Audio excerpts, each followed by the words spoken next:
The Archaeological Society Malta and the Department of Classics and Archaeology are delighted to welcome you all to this, our fourth in the series of talks for 2021-22.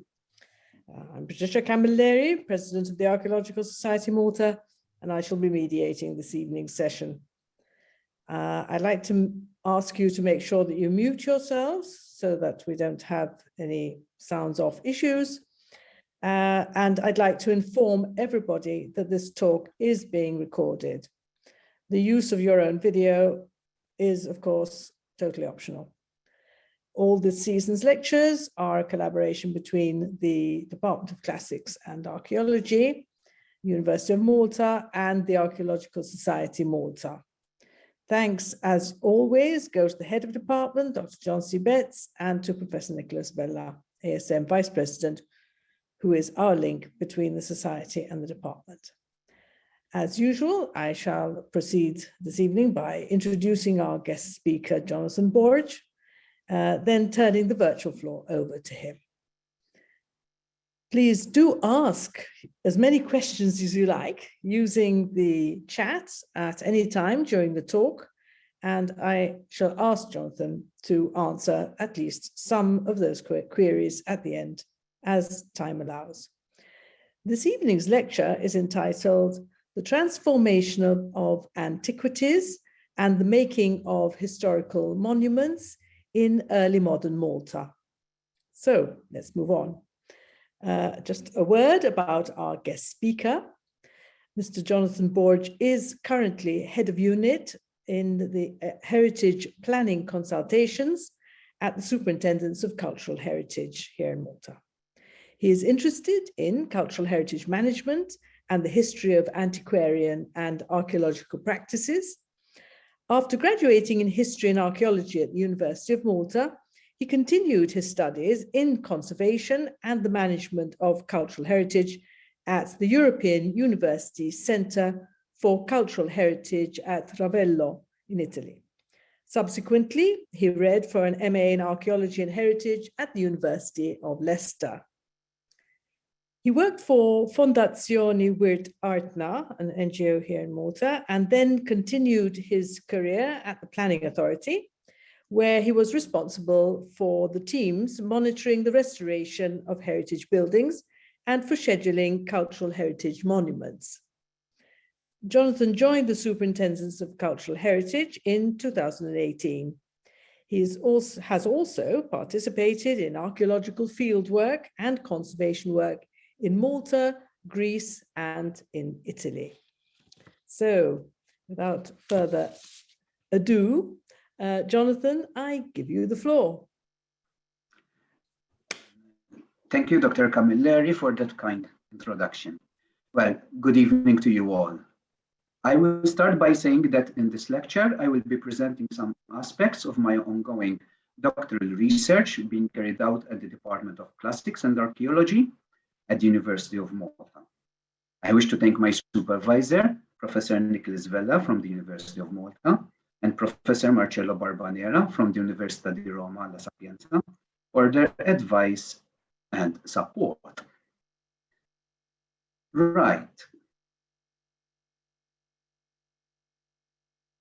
In the year 870 AD, the Arab general Habashi dismantled the church of the fortress of Malta when he conquered the island from the Byzantines. Habashi used the ashlars and marble columns in the construction of a castle at Sousse, Tunisia, probably the part of today's castle Ribat at Sousse.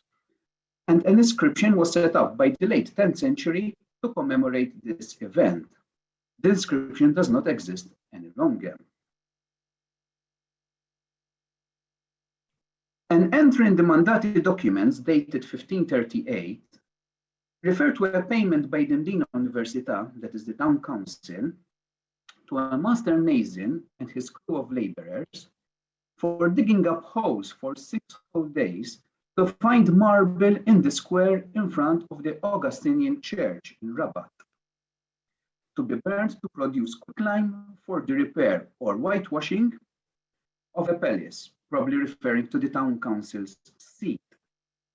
As I will have the occasion to explain later on, this most probably took place in the area of the medieval columnar cross found in today's Howard Garden.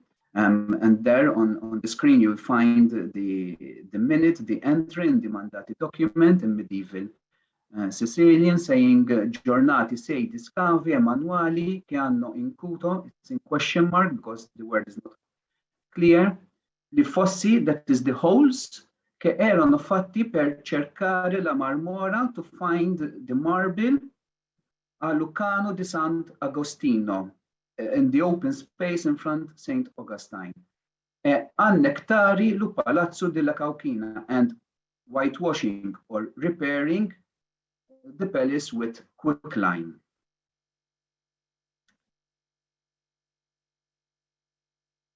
Fra Gaetano Rebul, an antiquarian and the order's chaplain of Fort Ricasoli, recounts in his diary how in 1746, on the feast of the Accession of our Lord, Grandmaster Pinto went to his garden outside the Valletta fortifications, as was his usual custom on this feast, and from a small balcony outside the Valletta fortifications, as was his usual customs on such a day, and from a small balcony overlooking what was called Porto Bitocchio, the Port of Lies, he saw a marble column perched on a rocky outcrop.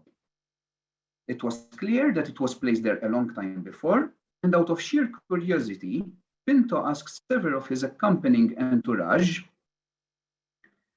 what this column signified, and none could answer him. So Grandmaster Pinto turned on Marandon,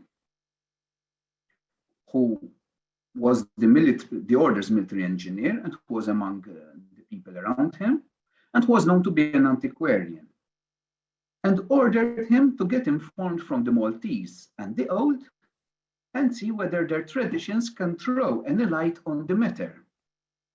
Rebul describes how Marandon consulted him and that he told Marandon that the column was erected by Fra Giulio Amati to celebrate his infrastructural work in the area. In the photograph here on the screen, one can, it's an early photograph dated 1846 by Calvert Richard Jones, and one can see the column perched on a rocky outcrop over there, and that's the balcony referred to in the text. And one can imagine Pinto and his entourage overlooking this balcony, looking onto this column and wondering what it is all about.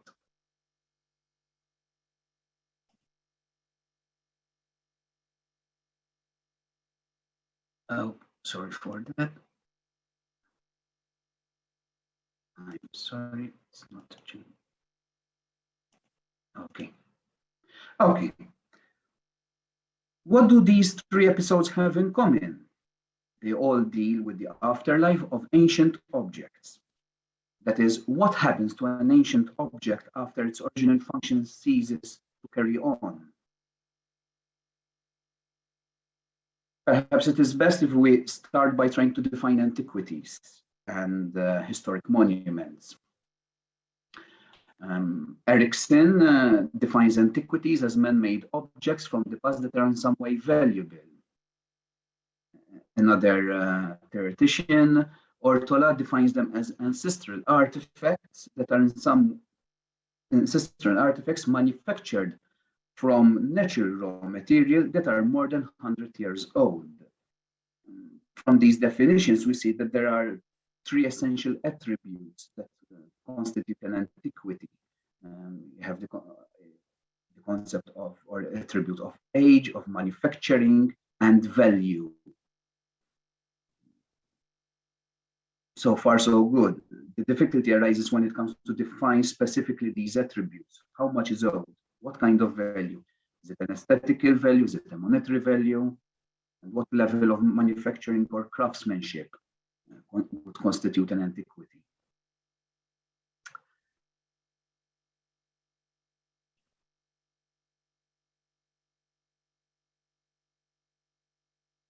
As I have just said, this paper deals with the afterlife of antiquities. This implies reuse. The reuse of antiquities can take various forms. The burning of megalithic limestone blocks in order to make quicklime, the dismantling of ancient structures to use the salvaged masonry in repair of the town's walls, or the repurposing of a pagan temple into a Christian church, are all different examples of reuse of ancient objects. Research shows that these forms of reuse are the most common and without having any ulterior meaning beyond economic and utilitarian. Now, utilitarian reuse manifests itself in two ways. The first form of reuse is found in the total repurposing of an ancient creation, a reuse which can alter, destroy, improve, or leave as is the object. The incident I mentioned earlier on the burning of ancient marble from Rabat to produce quicklime is one such example.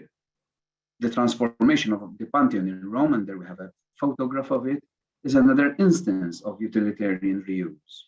In the first case, the reuse of ancient marble as a source for lime led to its total destruction, while contrastingly, the adaptive reuse of the Pantheon as a church contributed to its survival. The other form of utilitarian reuse is spoliation. This is a process of reuse through fragmentation, where pieces, the spolia, are extracted from a whole and made usable for diverse purposes and in various settings, different from the original one. The dismantling of the remains of the mausoleum at Halikarnassos by the order of St. John to build and repair St. Peter's castle at Bodrum in Turkey is an extraordinary example of spoliation. There we have a photograph of St. Peter's castle. However, research shows that this was a very frequent occurrence during the Middle Ages across the Mediterranean. An example of spolia in a local context is the Erysian fountain in Rabat, where the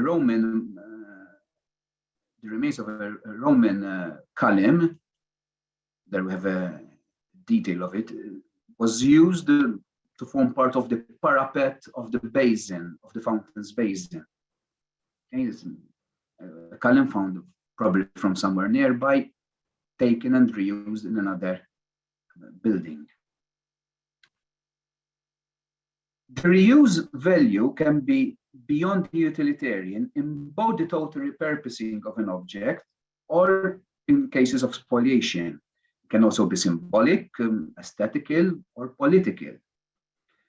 Memory and assimilation and appropriation are important characteristics in such cases of reuse. Appropriation entails the transfer of the value, which could be real, ascribed, desired, or imagined, of the historical artifact or object to the appropriator.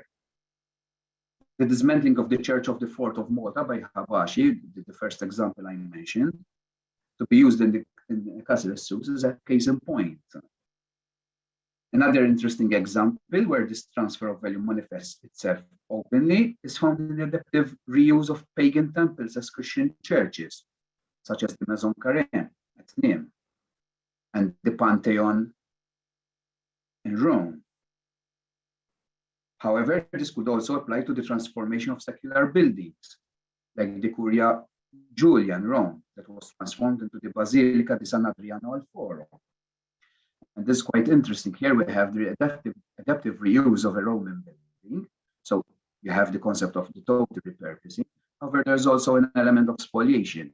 Its original bronze doors were taken down and installed in the Church of San Giovanni al Laterano. So, whilst the building was repurposed and was utilized as a whole, however, part of it was taken away and put somewhere else.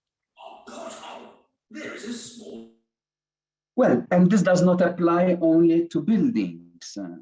For example, Roman sarcophagi were repurposed as water basins, as tombs, as the centerpiece of a number of Christian shrines across the Mediterranean for most of the Mediterranean of the medieval period.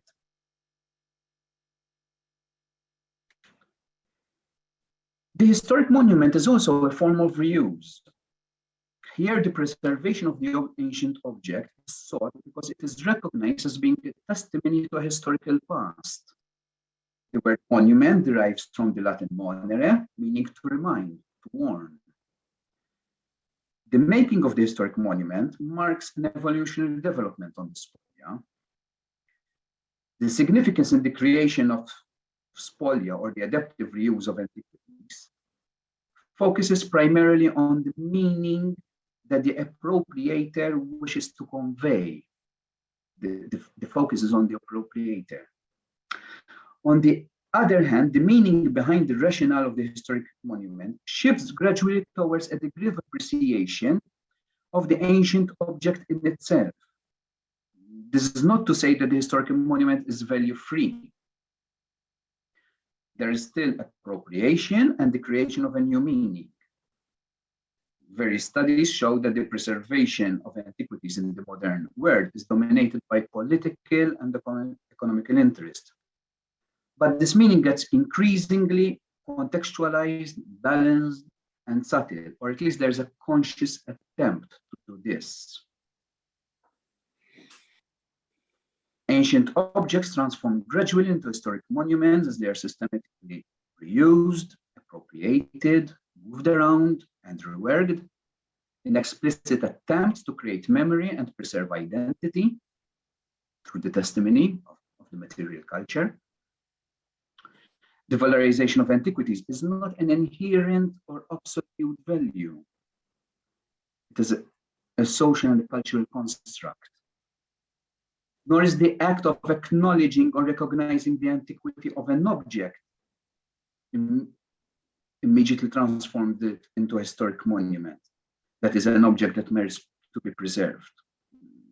By way of example, various ancient pieces of marble found in Mdina throughout the 17th and 18th century were recognized immediately to be ancient, but they were still cut into pieces to provide marble slabs for various churches, like, for example, St. Paul's Grotto. We have a photo up there. And also possibly it provided the material for the triumphal panoplies at the Auberge d'Italie, photo on the screen as well, and the Castellania in Valletta. So they were recognized to be old, and yet they were still reutilized and hacked into pieces to do something new. It is clear the value there was a monetary one, even if their antiquity was known. Okay, I will try to leave the theory to a minimum. However, I do have to refer to Alois Riegel, who in 1903 published an important essay in German that was translated into English as The Cult of Monuments. Riegel's work formed the basis of the Venice Charter that still provide the fundamental framework that directs the contemporary scientific restoration of buildings. In this work, Riegel identified two types of historical monuments. I'm being simplistic here in order not to complicate matters too much. He identified what he calls the unintentional monument with a commemorative value. That is the monument whose value is historical and arises because the object represents an appreciable specific period in the development of human activity.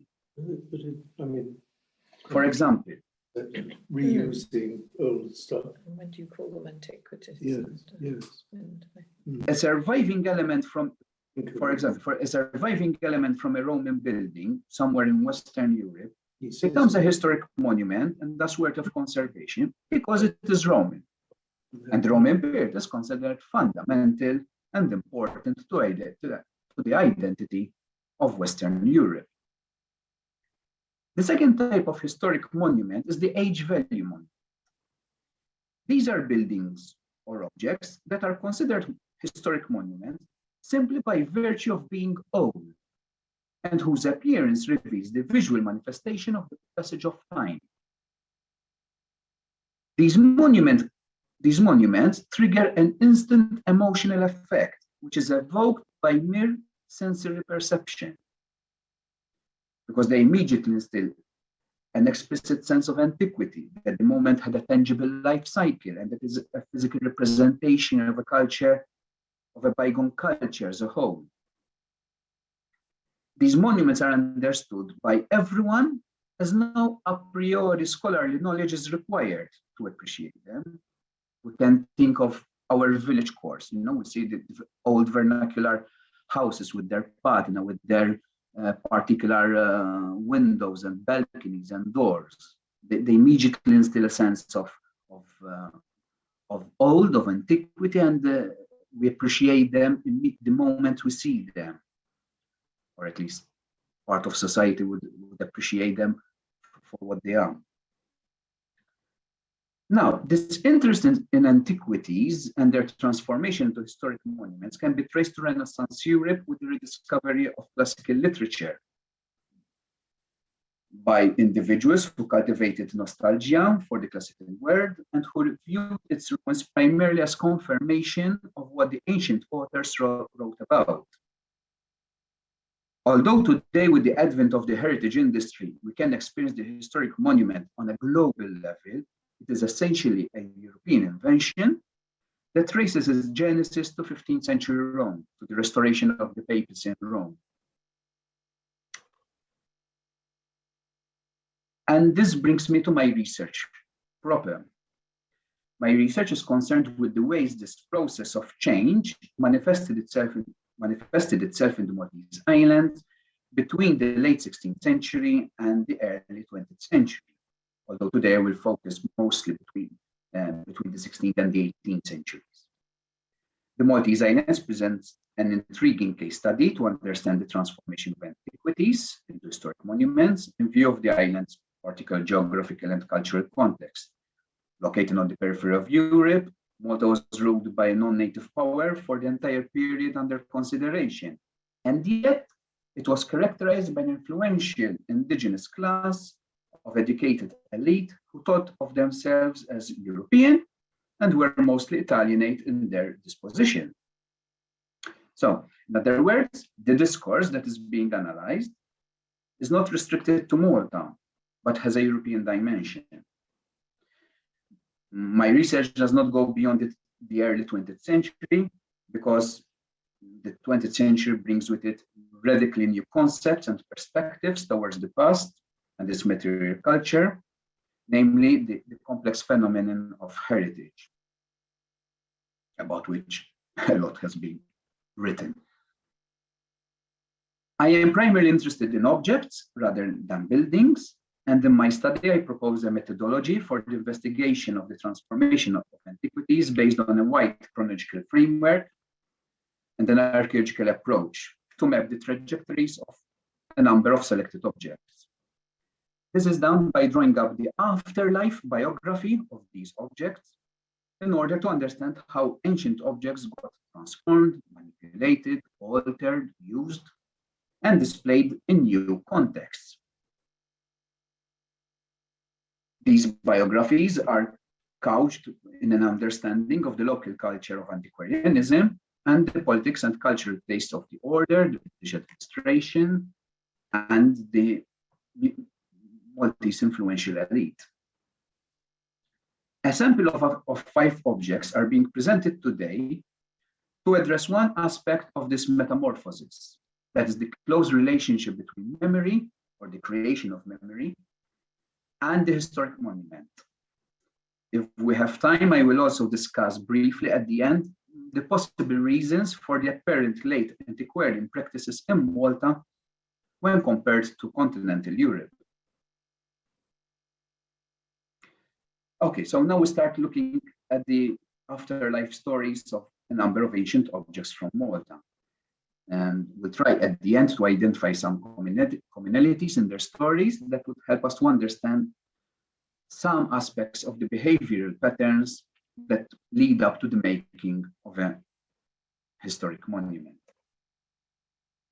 Okay, so the first object is the Roman sarcophagus of Lucius Castricius Prudens. This marble sarcophagus dates to the 1st century AD. Now, This sarcophagus does not exist anymore. The picture I have over there is to convey an idea. That's a picture of a Roman sarcophagus in Messina, to give an idea, a bit of an idea of what we're talking about. It was partially buried in the ground during the late medieval period, in an unknown location to us, but possibly still in its original location somewhere in Rabat, outside the walls of ancient Merida, when and where it was seen and documented first by Quintinus in 1536. Now, this sarcophagus was of particular interest to antiquarians, to several antiquarians between the 16th and 19th century, because it had an inscription in Greek. I could trace reference to this inscription in numerous antiquarian publications, spanning from the 16th to the 19th centuries.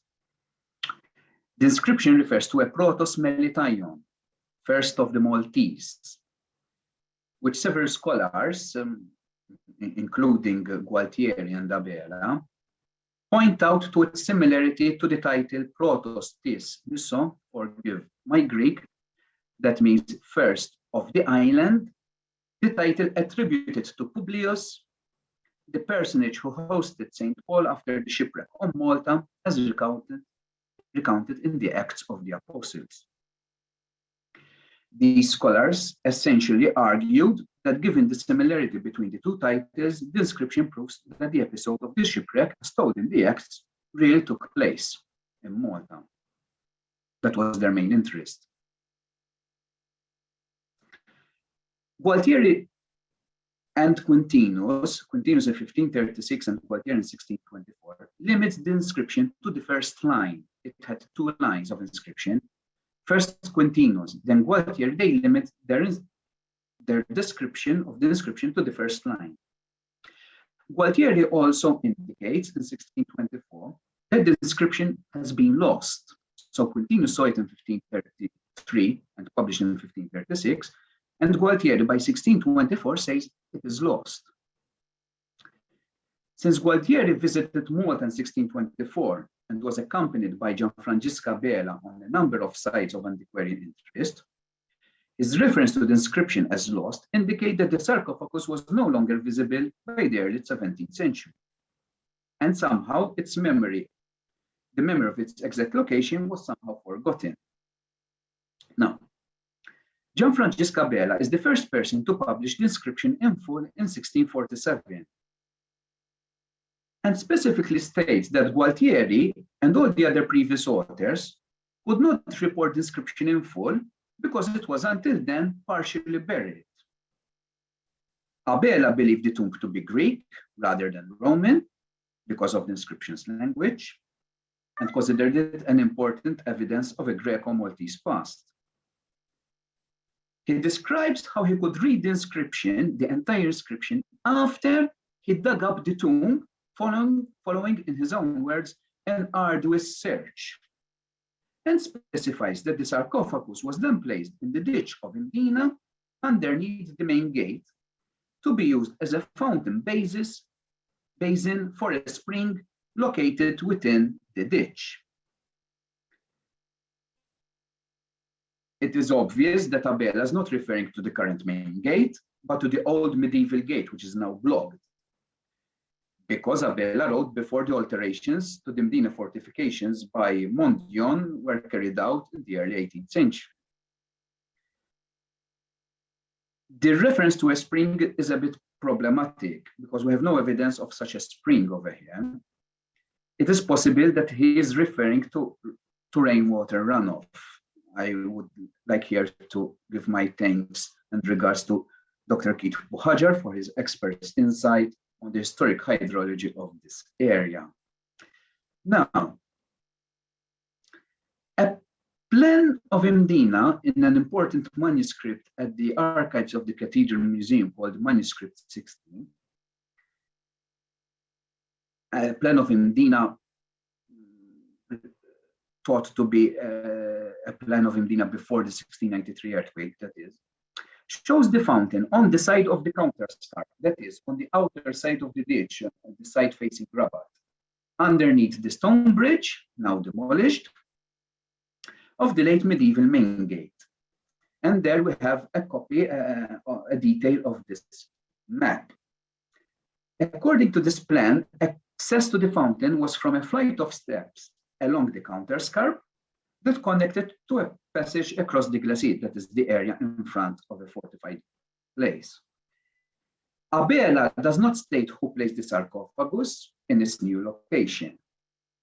However, it is quite possible that it was Abela himself who placed the sarcophagus in the ditch, not only because Abela was the person who excavated the tomb, but also because we know that there is at least another example of an object of antiquarian interest, a Phoenician sarcophagus, which we'll deal with it in a few minutes, where Abela also shifted to another public and visible place. So it's not the first time that he did it.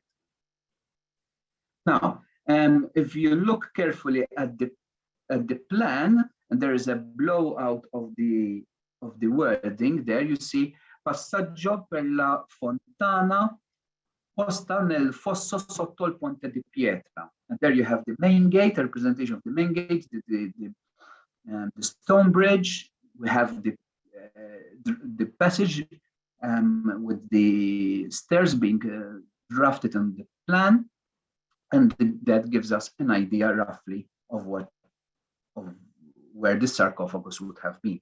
Now, the ditch of Endina, the current ditch of Endina, is not exactly the one existing in the mid 17th century. It was shallower and narrower. Most probably, roughly, the sarcophagus would have been situated where there is this tree stump over here. To have been roughly over here.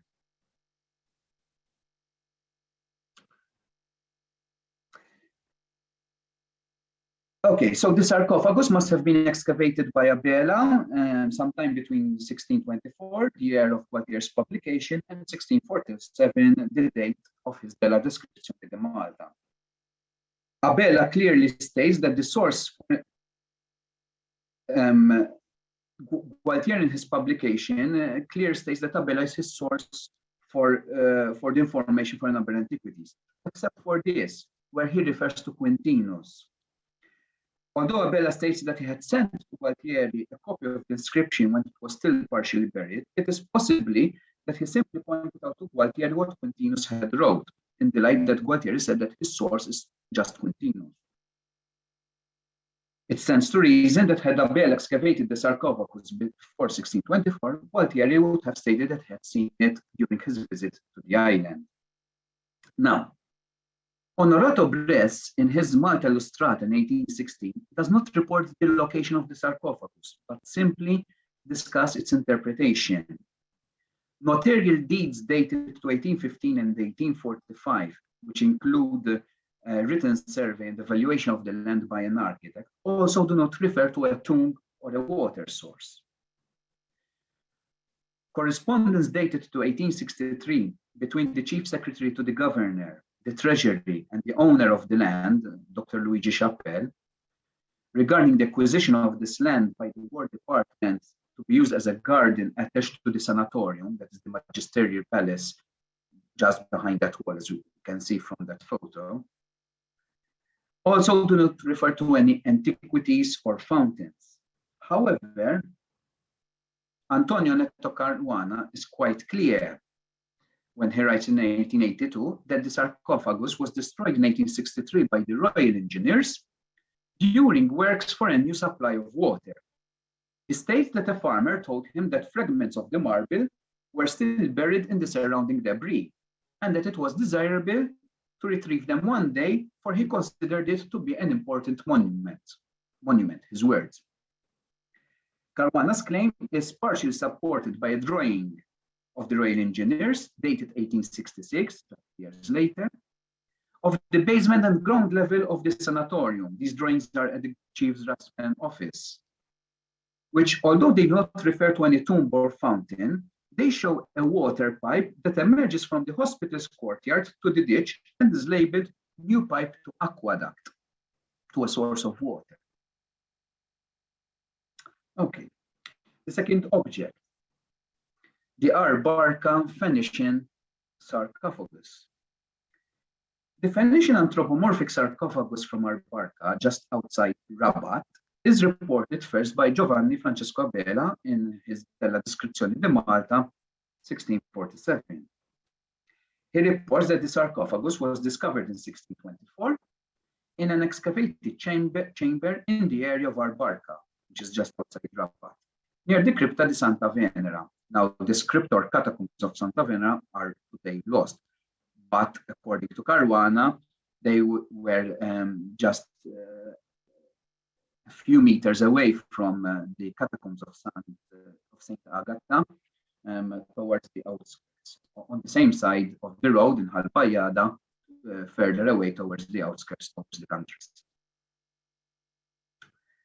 Abela starts his account by attributing correctly the tomb to the Phoenicians and qualifying them as direct ancestors to the Maltese, the antichi Fenici progenitori dei Maltesi. Abela does not state who found the sarcophagus. However, Abela recounts how some of the bones inside the sarcophagus deteriorated into questions when they were touched by some individuals, somehow suggesting, implying that it was not him who has discovered the ancient tomb.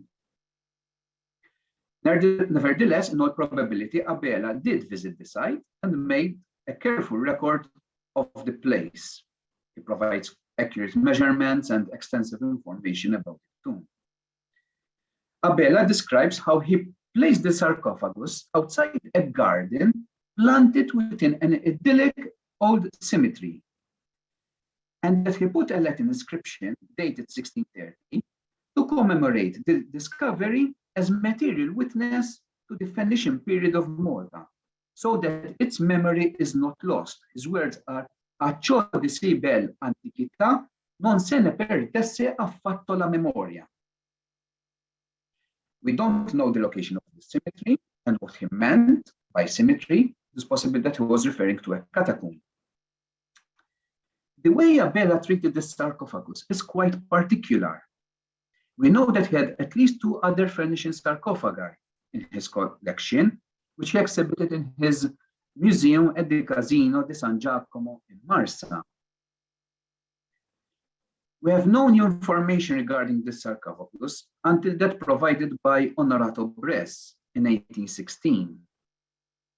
The first piece of new information is that the Abela's inscription was made of copper.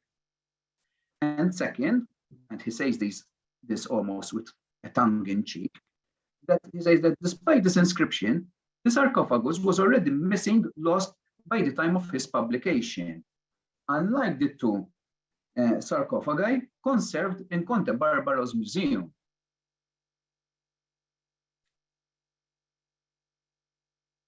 On to the third object, the Amati Kalim. Well, the Amati Kalim is a reused ancient marble kalim, today at the Malta Maritime Museum.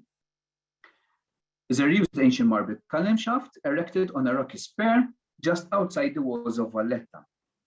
Erected in 1651, on commission from Fra Giulio Amati, a knight of the Order of St. John. The original kalim shaft, the ancient kalim shaft, had flutings which were smoothened down, most probably when it was recarved, reworked to construct this monument. It bears in relief the coat of arms of the Amati family, a prominent noble family from Pistoia. It has 2 sets of the cipher AA, an anagram which contains all the letters of the name Amati, one in front, one at the back. And the year 1651 in a cartouche. The top of the kalim has been shaped into a ball or a cannonball. A cross and the double-headed imperial eagle are sculpted in relief on the ball. The cross is a representation of the order, and the imperial eagle represents Grandmaster Lascaris, whose coat of arms was the double-headed imperial eagle. And of course, Lascaris, because it is under whose reign these public works were carried out. The canim commemorates the generosity of Amati, who sponsored the dredging and deepening of the surrounding waters to permit the sheltering of small boats and possibly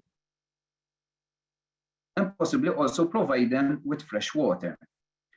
This shelter was officially named Porto Amati. However, within a short period of time, it started to be called Porto Pidocchio, the Port of Lies.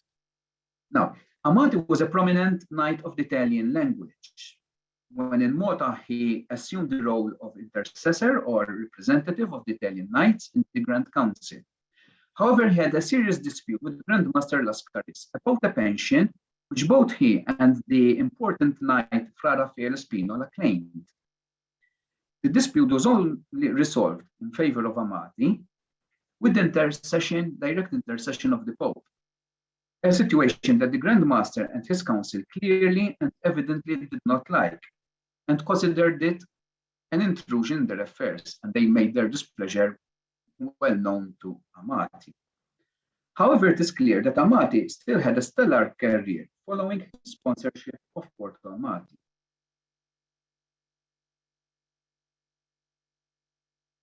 This canim was erected underneath the belvedere of the formal garden, which belonged to the Grand Master. These gardens included the underlying tunnel that connected the Marsa area to the Valletta shore, which was commissioned by Grandmaster Lascaris just a few years before the erection of the Amati canim. Conte Chantar tells us that few people knew the significance of the canim, and that several gave their own interpretations. However, interestingly, Chantar states that Amati was the owner of the land where Lascaris built his garden, e possedeva quella parte del giardino sotto la quale trovasi posta la colonnetta. If this is correct, it may explain Amati's progressing career under Grandmaster Lascaris, notwithstanding the Spinola incident. No further published references to the Amati canim could be traced after Chantar. It is not known whether when the canim was removed from the site, but this is likely to have happened in 1854 when the British demolished the Sultan's garden to build a large casemated battery known as Lascaris Battery. Early 19th century paintings and photographs of this part of the Grand Harbour still show the canim underneath the belvedere of the garden. A copy of a letter in the archives of the Malta Maritime Museum, a letter between the Museums Department and the Ministry of Public Instruction, dated 1927, suggests that the canim was by this time relocated near the water edge at the inner reaches of the Marsa, known as En'a, roughly where there is the headquarters, the offices of ERA today. It is possible that the canim was relocated here after it was removed to make way for the battery. It is not known why the canim would have been relocated to this position. However, it is probable that the canim was salvaged from this location by Sir Zammit and stored at the Valletta Museum. The collection at the Valletta Museum would later form the core of the main museums in Malta, and this would explain how the canim is now at the Malta Maritime Museum. Here we have a watercolor by Schranz showing the canim underneath the belvedere, and this is a dramatic painting by Ducrot of showing the canim, the marble inscription behind it by Caraffa during a storm with sailors and a boat taking refuge in the corner.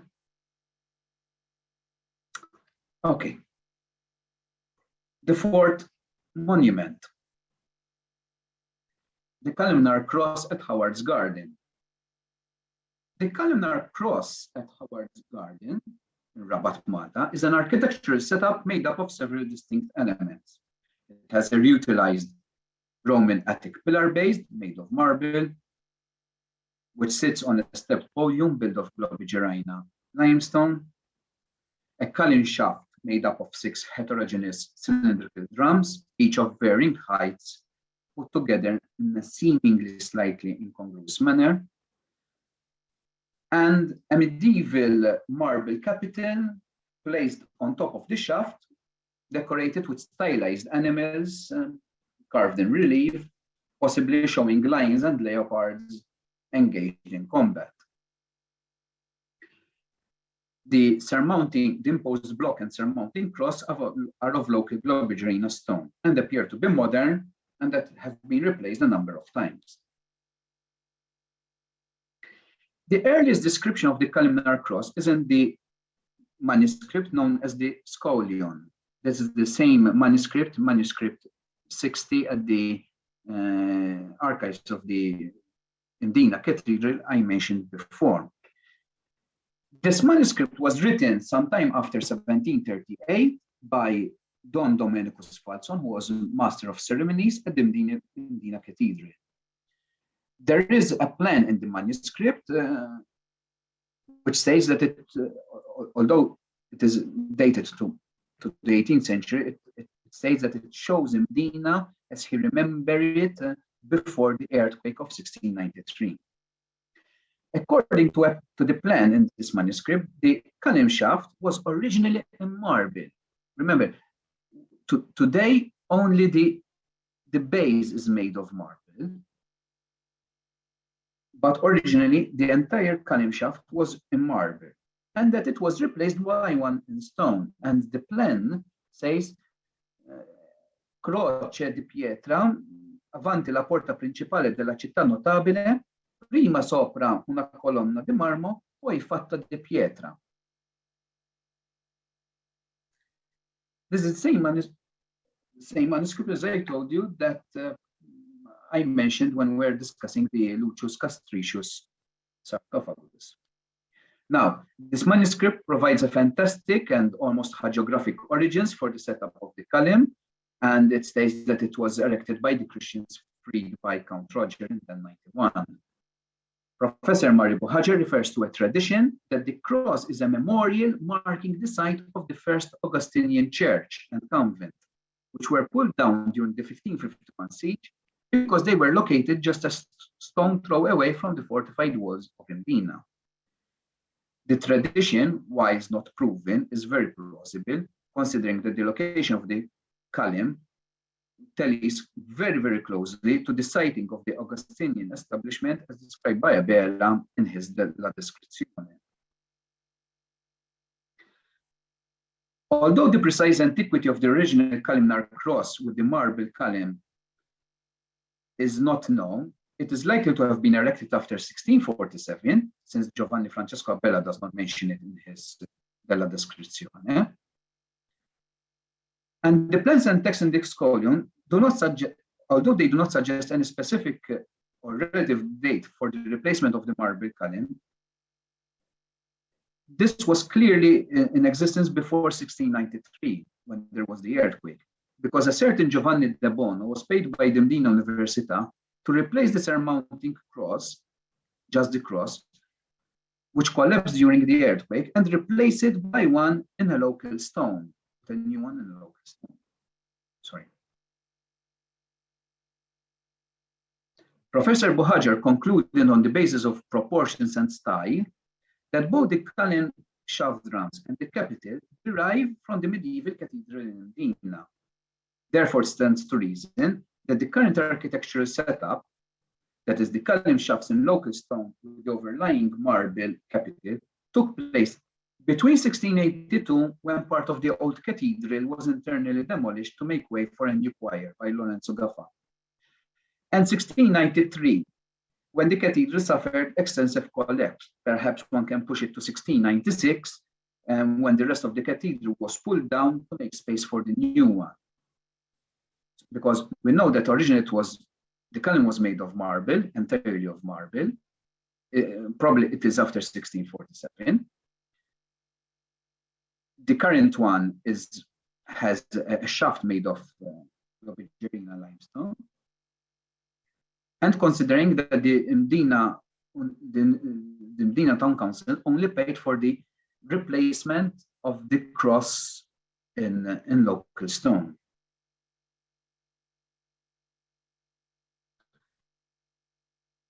It is very difficult to have been done later on, because the more time passed from the demolition of the old cathedral, the less chance that the architectural elements from this structure would have survived to make up the new columnar cross composition. This may also explain why the original marble shaft was replaced. The marble may have been required for some other project, or it was found out that it could not support the medieval capital and imposed block, in which case replacing it with a column that already supported these architectural elements in the old cathedral would have made practical sense. Okay. One last object to consider, the Marcus Vallius Rufus inscription. Before starting discussing this, the afterlife of this object, it's a well-known inscription set in the door jamb of the old Cittadella gate, which most visitors to the Cittadella get to see. It is not the merit of today's paper, but I want to say that I think this inscription has been understudied and has a huge potential to elucidate further the historical context of Roman Malta, especially of the early empire phase. I think it should be subjected to a comparative study of similar inscriptions from outside the Maltese island, and its meaning placed firmly within a good understanding of the Roman Principate period. I end up by saying that I believe that the reference to the public horse in this inscription is key to its full understanding. Okay. Quintinus wrote in 1533 that the earliest known comprehensive description of the Maltese islands. This was published in 1536 as the Insula Melite Descriptio. Typical of humanists and the antiquarians of his period, Quintinus covers various topics in his work. He discusses the geography, language, the economy, the nature of the Maltese islands, whilst framing his discussion with frequent and direct references to the classical literature. In his description, his eyewitness description, Quintinus mentioned a number of surviving antiquities, including ancient temple remains, sarcophagi, inscriptions, and coins. And is one of the objects that he mentions. Now, this inscription is today found inside the jamb of the inner arch of the main gate leading to the Gozo Cittadella. Quintinus also states that this marble inscription is set by the gate of the castle. However, the present fortified gate leading to the Cittadella was constructed during the remodeling of the fortifications of what was known as the Gran Castello between 1599 and 1622, that is after Quintinus. Stephen Spiteri states that the previous medieval gate of the Gran Castello that existed before these early 17th century works, and therefore the one that would have existed in Quintinus' time, he states that this medieval gate would have been situated to the west of the wall overlooking the Gelmus Hill, in contrast to the present gate, which is to the east. And this would probably correspond to the Soldanis when he refers to Bipilarb, the west gate. This contention is also supported by a statement by Rinaldini, the military engineer who designed the Gran Castello defenses, when he asserted in 1599 that a new, better position gate would be required in the new fortified land front to replace the old one, so that it cannot be seen from the Gelmus Hill.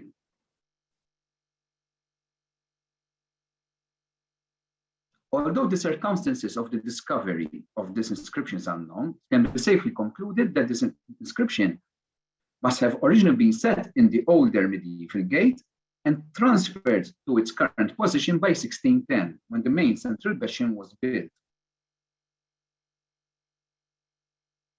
This inscription is possibly the oldest documented use of spolia in the Maltese islands.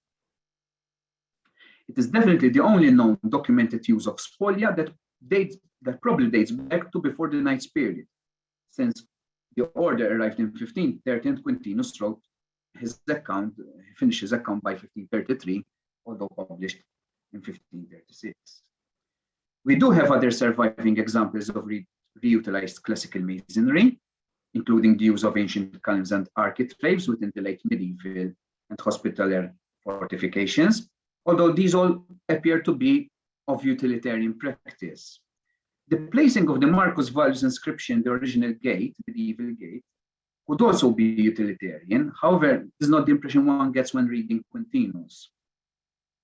It is yet to be established whether its reuse in the old medieval gate was political, to lend prestige and legitimacy to the Gozo Università, which in late medieval times constituted a separate town council from the one in Mdina, recalling a somewhat similar political and administrative setup when Gaulos were the distinct municipium from Melite in Roman times. With the exception of some first century BC coins, this inscription was the main epigraphic evidence for the Gozo municipality in Roman times until the discovery of other inscriptions later on in the 17th century. In view of this, it is quite plausible that this inscription may have resonated strongly with the administrators of the late medieval Gozo Università, which may have installed the inscription at the entrance of the main gate to serve as a constant reminder, a monument, to the town's municipal antiquity. The inscription's new setting has to be seen in the context of a number of antiquities placed along the Cittadella during the refortification works between 1599 and 1623. In 1623, at the end of the reconstruction works, we have a number of antiquities of objects set into the wall of the Cittadella, including a number of inscriptions and the statue of Julia Augusta. And the setting of this inscription within the new gate form part of this context of this ensemble. Okay, I am slowly leading to the end. So these 5 objects indicate certain human actions and behavior commonalities that may explain aspects on the reuse and transformation of antiquities. The preservation of existing memory and the creation of new memory is clearly a central issue in the creation of the historical monument. This preoccupation with memory manifested itself in diverse ways. Abel appears concerned with the preservation of memory of antiquity.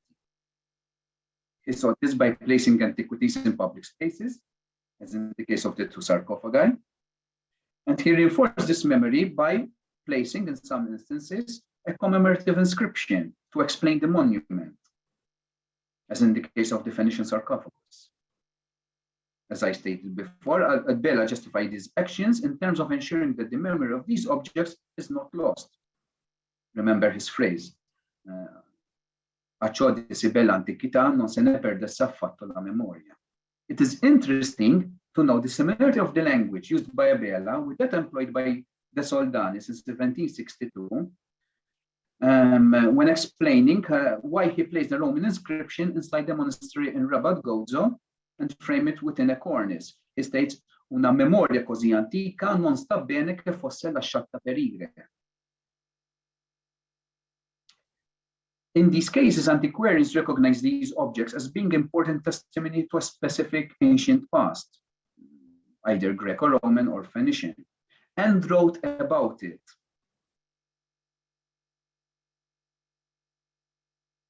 In the case of the Roman sarcophagus, we have the Abela writing in his Descrizione, and in the case of the sarcophagus, we have both in his book and in the copper plate placed in front of it. The placing of these objects in public and prominent places imbue them with a commemorative value, creating a historical monument in the process. The Amati Kalim and the Kalimnar cross in Howard's Garden appear to represent a different kind of historical monument, which is based more on its age value. Both are original ancient pieces of architecture that have been modified and altered to create new memories. One to mark Amati's munificence, and the latter to create the memory of a sacred space that no longer exists.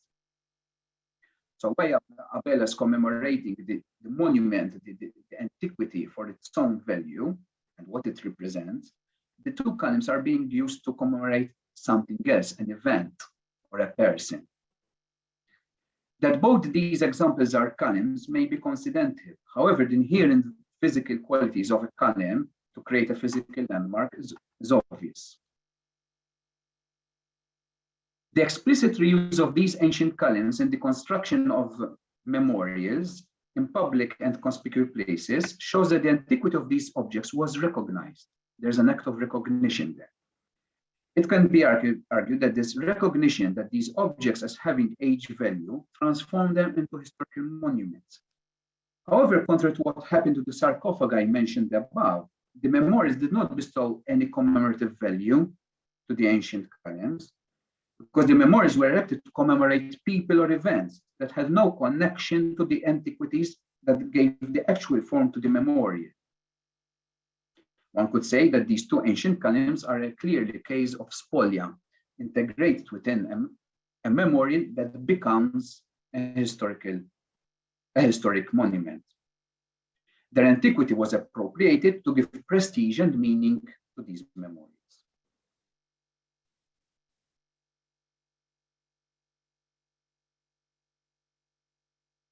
When antiquarians such as Fra Gaetano Rebull or Don Domenico Falzon wrote about these two columns, they focused exclusively on their afterlife story, not on their origins. This may explain why the ancient columns did not become historic monuments in themselves, but only when they were incorporated within a memorial composition. Even if, like the sarcophagi, they were placed within a public and prominent space. Now, I don't know how many more minutes I have left. Well, I think a couple of more minutes, and then we need a little bit of time for a few questions. Do I have 3 minutes? Yes, go ahead. Okay. So let's end up with a short assessment or an analysis of why perhaps why the antiquarianism make a relatively late appearance in Malta. Antiquarianism in Italy and Central Europe is in full force by the late 15th century. In Malta, we started seeing it in the early 16th. So current evidence does not point to any particular interest in Maltese antiquities beyond their utilitarian value before Quintino's description of 1536. The exception appears to be the Marcus Vallius inscription in the Gran Castello in Gozo. Quintino's account does not indicate an interest from the Maltese in local antiquities, except in sites associated with St. Paul's visit on the island. Quintino does not make reference to the catacombs in Rabat, which became a staple visit for foreign visitors in the early 17th century, nor does he refer to, or at least implies that locals took him around to visit the island and its ancient remains, as Abela would later do. It is also clear that, for example, the ancient coin bearing the legend Melitaion belongs to him, not to the Maltese, some Maltese personage. It is not known whether this coin consisted of a casual find or if it originally belonged to a Maltese antiquarian and then sold it or give it to him. Quintino is also typical of humanists of his time. The importance of these antiquities lie in their value as proof of the ancient name of Melita and Gaulos, as described by the ancient authors. This situation continues until 1624. There are other antiquarians who make reference to Maltese antiquities, but they're always the same mentioned by Quintino. There's nothing new. This changed dramatically in 1624 with Giorgio Gualtieri, who published a total of 13 ancient inscriptions. So we have a jump of 2 or 3 inscriptions to 13 in 1624. Until then, none of the antiquarians that mentioned Malta in their work refer to any ancient objects beyond those mentioned by Quintinus. Gualtieri is quite clear that he knows about the existence of most of these inscriptions thanks to his correspondence with Abela, with Gianfrancesco Abela. Thus, it appears that the first flourishing of new discoveries of Maltese antiquities coincides with the arrival of Abela in Malta in the early 1620s, after years traveling across Europe on the order's business. However, Abela is not the only person with an interest in Maltese antiquities in the early 1600s. Abela was still abroad when the remains of the temple of Proserpina was located somewhere in between the Jinin al-Sultan area in Rabat and in Tarfa in 1613. And as yet, the role of personages like Marco Antonio Ascia and Filippo Cagliola is yet to be, who are known antiquaries, is yet to be explored further. One question that arises here is why it is only in the early 17th century that the order appears to be taking notice of Maltese antiquities. Antiquities were not a novel idea to the order and its members. In particular, we have two knights, one a certain Saffredo Calvo Suffretus in the 15th century, and another Sabba di Castiglione for the 16th century, who were knights with an extraordinary reputation as antiquarians. Saffredo Calvo provided Cosimo dei Medici with some of his antiquities, and Castiglione was the agent for Isabella d'Este. He provided her with antiquities from across the Mediterranean. Two not necessarily exclusive reasons for this situation come to my mind. One, it is that it is only in the early 17th century that the order was feeling safe enough on the island of Malta to start investing its resources in antiquities. And the second is the foundation of the Collegium Melitense by the Jesuits, which provided the Maltese families, prominent Maltese families, with a quality education in humanist subjects to their sons. So what I think here is that before having these two situations in hand, there was not the culture and the opportunity to permit a flourishing antiquarianism.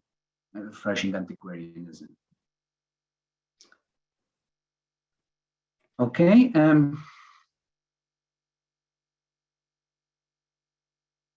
That is the end from me. I would be more than happy to take any questions if there is the time.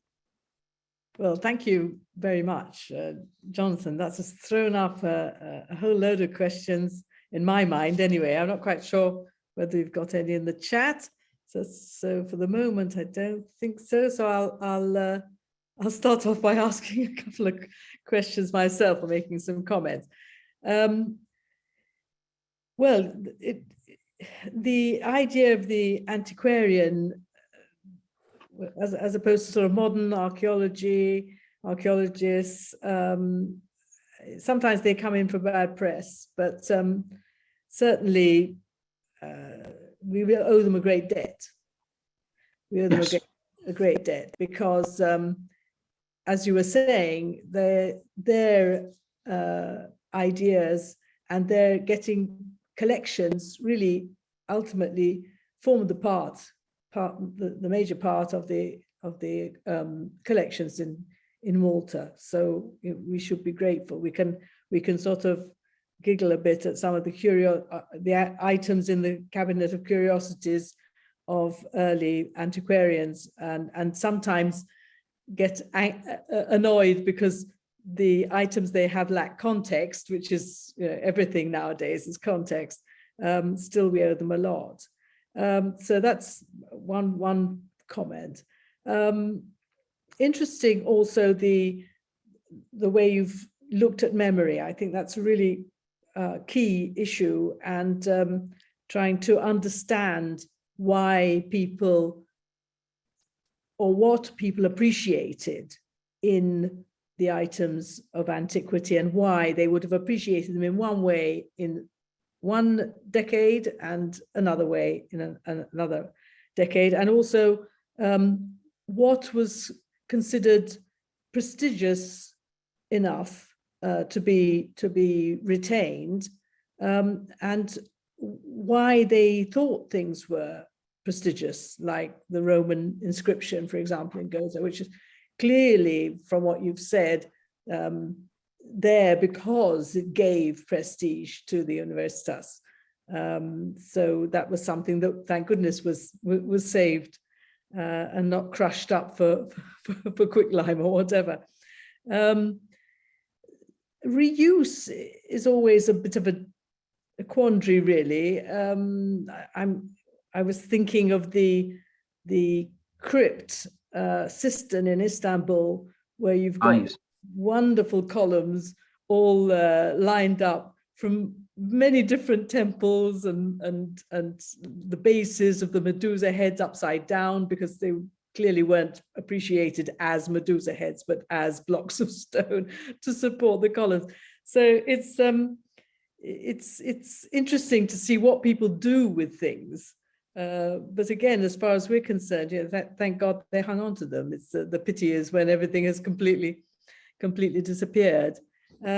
Also, the British were here. I mean, the knights were capable of being quite Philistine when it came to looking at antiquities and sort of not appreciating them as we would expect educated knights to do.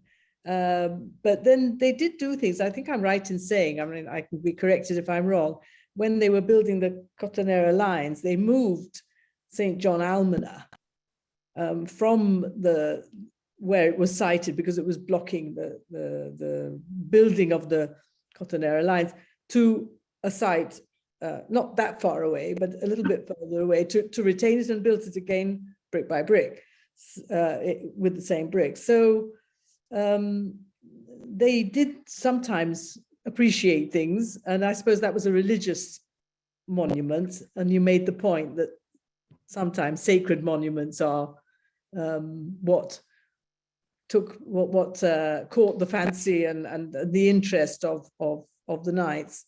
And then, when we were under the British, we had so many things that disappeared. Yes. Because they interrupted their plans. I mean, look at the harbour, Southern Harbour area, or indeed the beautiful garden and balcony that you were mentioning. So there's so many different attitudes, and you've really shown us how those attitudes changed over the years. So I found that absolutely fascinating. There's somebody's written, so Ruben Grima. Yes. Fascinating. Jonathan, a tiny footnote about the later life of the Amati column. I believe it was actually exhibited at Auberge de Provence at one stage, probably in the 60s or early 70s. I think I recall a photo showing it at the foot of the main staircase of the National Museum of Archaeology in the National Museum of Archaeology archives. Do you remember? That would make absolute sense, because it is clear that it, well, not clear, but the evidence right now points out that it was taken by the museums department in the early 1920s. So it would have been forming part of the national collection by then. Mm-hmm. Regarding the role of antiquarians, they are definitely they form the origins of modern archaeological practice. Yes, some of their practices may seem quaint, old-fashioned, and yet they set the certain standards and certain practices which remain with us to this very day. They started the practice of taking careful measurements, of documenting everything, of cataloging, the idea of preserving something for posterity. Of course, they are responding to a changing cultural environment, but was something new. And if we take Abela in particular, Abela remains sometimes a bit understudied in certain aspects. But for example, Abela was an important antiquarian, not only by Maltese standards, but by European ones. He set standards in his publications, for example, that we only start seeing them in full force in Europe 100 years later. For example, his attention to the drawings, for example, that level of detail. I mean, he's not unique, but there are very few. Abela is a precursor to a lot of antiquaries in that. Something interesting is that, well, the knights could be Philistines, and yet they had, by the 17th century, they have a clear appreciation of antiquities. In the Cittadella, they do something extraordinary. We know that they fixed up to 10, 12 inscriptions, Roman and Phoenician, all the way up to the Cittadella, including the statue of Julia Augusta. At this, roughly in the same period, I didn't go into that, but we have the statue of Ashtarte Juno being placed within a niche in the old Indina gate. It is probably, again, between 1624 and 1647 that is placed over there. And what is interesting is that when the new gate gets constructed by Mondion, 100 years later, it gets shifted to an analogous position in the new gate. So we do find these. At the same time, we have the knights and the authorities finding pieces of marble in Rabat and in Mdina, cut them into pieces and reutilize them. But it's not something pertaining to Malta and the order. At the same period in Rome, the popes were issuing similar, they were doing something similar. On one hand, they're issuing edicts for the preservation of Roman antiquities, at the same time issuing licenses for the recovery of marble to be used in the Pope's projects. So we have this dichotomy going on at the same time. Yes, the British, for example, the early British had a clear interest in antiquities.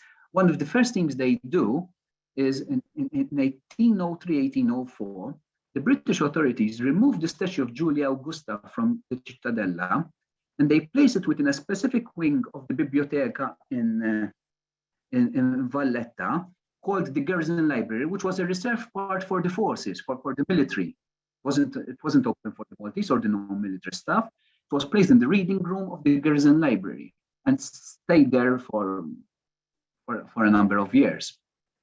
It is one of the first things they do, removing this the statue and taking it to Malta, to Valletta. Well, I think we're going to have to close there, Jonathan. Thank you, everybody, for participating in this evening's event. We look forward to seeing you again on Wednesday, 16th February for our next lecture. As always, I urge you all to become members of the Archaeological Society Malta through our website at www.archsoc.org.mt, and you'll be supporting the Society in its lecture programs, peer-reviewed journal, which is available online, and also in its advocacy work in support of all things archaeological in Malta. Sincere thanks from the Archaeological Society Malta and the Department of Classics of Archaeology to Jonathan Borg for his most interesting and thought-provoking talk tonight. Do follow us on Facebook and on our website. And thank you so much and good night.